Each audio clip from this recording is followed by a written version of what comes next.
Hey friends, we are going to start reading about The Flag We Love, which is a story that's going to be about our flag. And it's really neat actually because the author decided to organize the story into two parts. Part of the story is going to be a poem, and then the other part is going to be facts about the flag.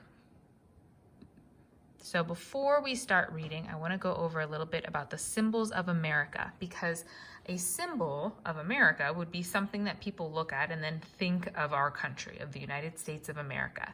So that's exactly what the flag does. The flag represents our country. Now, the flag is not the only symbol of America. There's lots of symbols. And you can see from this chart that the bald eagle is another one, okay? So inside the flag, though, it's really cool because there's hidden symbols inside the flag. It's not just the flag, but those details on it stand for other things too.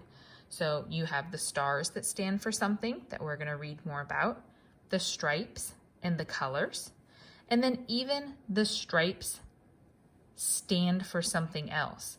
Red stands for courage, white stands for purity, and blue stands for fairness. So really, really, really cool that the flag has lots of symbols. It's not just one by itself. There's a lot more about it. Now, one other thing before we read is that the author decided to write this book and not just talk about the flag, but talk about a lot of events and certain things around the flag. So this is a really cool little diagram here I have, but the American flag's at the beginning, and then all around it are different subtopics. If this is the main topic, these would be subtopics about the flag. So we're going to start up here and about the design of the flag, schools Star-Spangled Banner, and sad occasions. These are the four we're going to read about today, okay? And then tomorrow, or the next day, we're going to read about these parts of the flag, okay? All right, so we're going to get ready to read our story. Okay, so The Flag We Love by Pam Munoz Ryan and illustrated by Ralph Mazziello.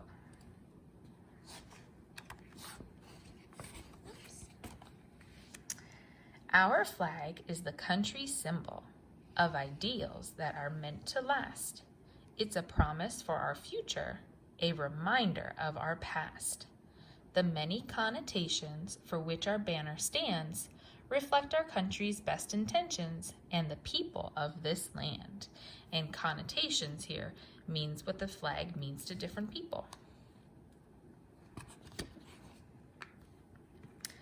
A seamstress stitched a banner for a country proud and new, from ribbon works of red and white and a yard of deep sky blue. So here, this is the poem part up here. Now here we have some really cool facts. So who made the first Stars and Stripes? No one knows for sure. There are many stories and myths about its origin. Many historians consider Francis Hopkinson, one of the signers of the Declaration of Independence, to be the designer. Betsy Ross, a seamstress, did sew one of the earliest versions of the flag for the Pennsylvania Navy in 1777, a long time ago. As for who made the very first flag, it is still a mystery. America's first flags had 13 stars on a blue field and 13 stripes to represent the 13 colonies. At first, there were no guidelines about the arrangement of the stars and stripes, how big the blue field should be, or how many points the star should have. Flag makers were free to make many designs. So that would kind of be cool to think about, because now we only know one type of flag, but back then there could have been lots of types. And there's the seamstress sewing it together.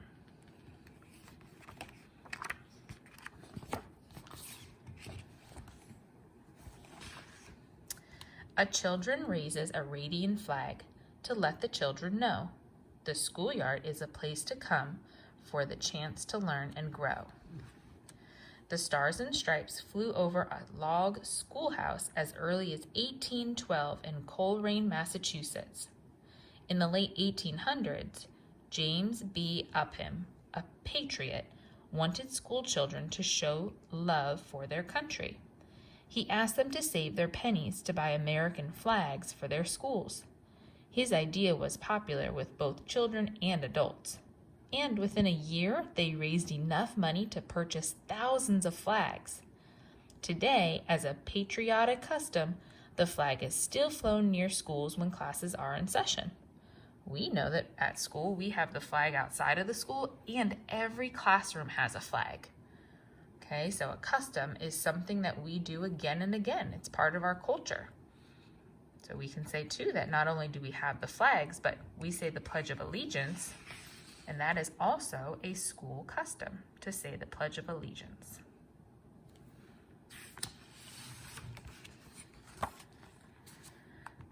Americans stand together before ceremonies start and promise their allegiance with their hands across their hearts.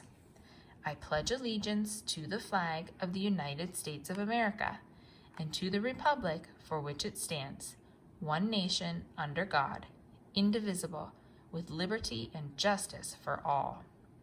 The original Pledge of Allegiance, written by Francis Bellamy, first appeared in a children's magazine in 1892. He wrote it to honor the 400th anniversary of Columbus's voyage to America. The following month, children first recited the pledge in public schools in celebration of Columbus Day. And Columbus Day is in October.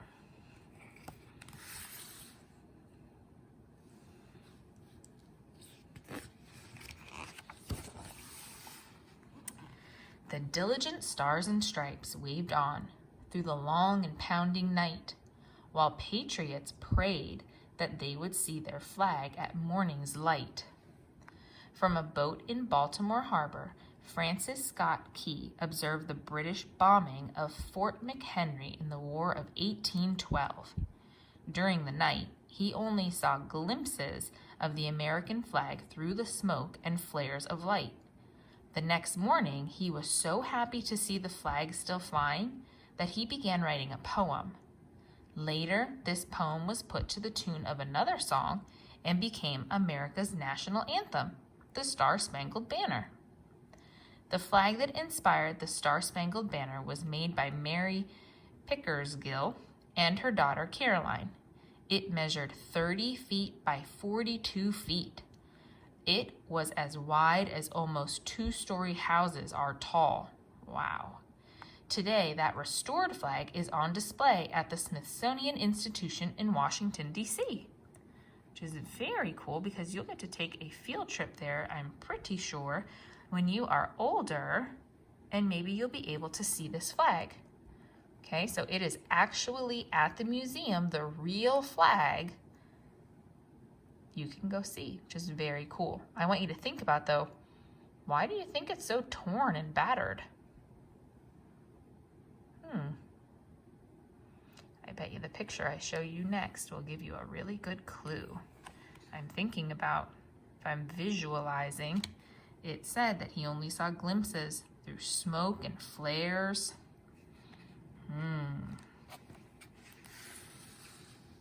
And there it is. So at first you might think that these are fireworks, but they're not fireworks.